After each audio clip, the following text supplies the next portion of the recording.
জুলাই হত্যাযজ্ঞ মামলায় শেখ হাসিনা কামালের রায় ঘোষণা আজ ট্রাইব্যুনাল থেকে সরাসরি সম্প্রচার। ৫ অভিযোগ প্রমাণের দাবি, প্রসিকিউশনের মৃত্যুদণ্ডের আশা।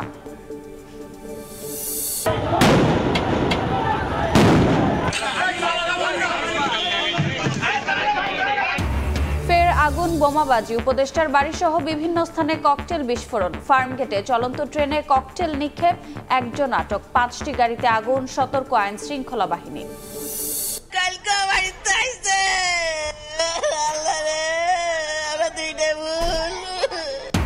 খুলনায় ঘরের মধ্যে নানি ও 2 নাতিকে পিটিয়ে ও থেতলে হত্যা। জমি নিয়ে বিরোধের জেরে হত্যাকাণ্ড, ধারণা স্বজনদের, জড়িতদের ধরতে অভিযানে পুলিশ।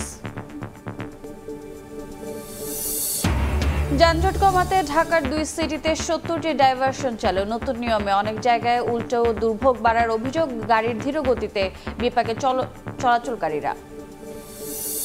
এবং চড়া আপেল, কমলা, মাল্টার বাজার, দামের ঊর্ধ্বগতিতে, নাগালের বাইরে ক্রেতার। রমজানে ফলের দর আরও বাড়ার শঙ্কা, উচ্চ শুল্কই কারণ বলছেন আমদানিকারক।